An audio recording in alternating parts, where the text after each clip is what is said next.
एक विशेष बातमी पाहूया। महाराष्ट्रातील रिक्षा टॅक्सी चालकांना आता महाराष्ट्रात वाहन चालवायचं असेल तर त्याला मराठी येणं गरजेचं आहे। जर वाहन चालकाला मराठी बोलता आली नाही तर त्यांचं लायसन्स हे रद्द होणार आहे। सरकारनं या संदर्भातला शासन आदेश काढलाय। पाहूयात हा स्पेशल रिपोर्ट। महाराष्ट्रामध्ये तुम्हाला टॅक्सी किंवा रिक्षा चालवायची असेल तर तुम्हाला ड्रायव्हिंग सोबत मराठी येणं देखील आवश्यक आहे। मराठी भाषेत तुम्हाला संवाद साधता आला नाही तर तुम्हाला एकतर लायसन्स मिळणार नाही किंवा मिळालेलं लायसन्स रद्द होण्याची दाट शक्यता आहे।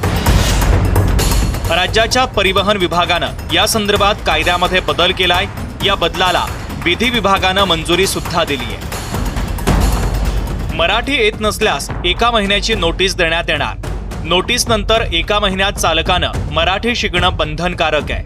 मराठी न शिकल्यास सुरुवातीला चालकाचं लायसन्स 3 महिन्यासाठी रद्द होणार। 3 महिन्यातही चालक मराठी न शिकल्यास लायसन्स कायमस्वरूपी रद्द करण्याची तरतूद आहे। सरकारच्या या नव्या नियमानं रिक्षा चालक आणि टॅक्सी चालकांना मराठी भाषा येणं आवश्यक झालंय। या निर्णयाचं रिक्षा टॅक्सी चालकांनी देखील स्वागत केलंय। ज्यांना मराठी बोलता येत नाही त्यांनी किमान तोडकं मोडकं का होईना मराठी बोलण्याचा प्रयत्न आता सुरू केलाय। दादा, मराठी शिकण्यासाठी तुम्हाला सांगितलेलं आहे, तुम्हाला कालावधी देखील दिलेला होता। आता 17 तारखेपासून जर तुम्हाला मराठी येत नसेल तर तुम्हाला पहिले नोटीस दिली जाईल, त्यानंतर तुम्हाला मराठी शिकण्यासाठी 3 महिने दिले जातील आणि त्या 3 महिन्यात जर तुम्ही मराठी शिकलं नाहीत तर तुमचं लायसन कायमस्वरूपी देखील रद्द करू शकतात। कसं बघता या निर्णयाकडे? मी आता शिकतो आहे मराठी शिकतो आहे।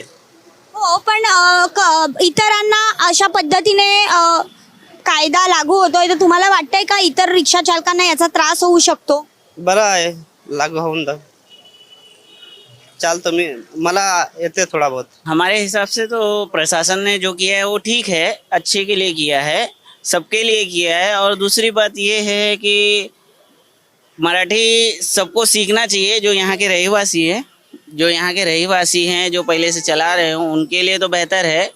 और दूसरी बात ये भाषा का है जो सबको सीखना चाहिए। ये महाराष्ट्र सरकार की तरफ से बहुत अच्छी बात है। मॅडम, हे चांगलंच आहे, म्हणजे मुदत तर त्यांना दिलेली आहे मराठी शिकण्यासाठी। तेवढ्यात ते शिकले तर संवाद करायसाठी चांगली गोष्ट आहे। आपल्या महाराष्ट्रात इथले जे स्थानिक आहेत, आपल्याला ठीक आहे हिंदी येते, पण जे आमचे ज्येष्ठ नागरिक आहेत त्यांना हिंदी येत नाही, मग त्यांना थोडं सोय व्हावी म्हणून हे चांगलीच गोष्ट आहे। महाराष्ट्र में रहना है तो मराठी पाहिजे ना मैम। अभी हमें कहता सऊदी दुबई जाते हो तो कहता सऊदीची भाषा शिकतेस।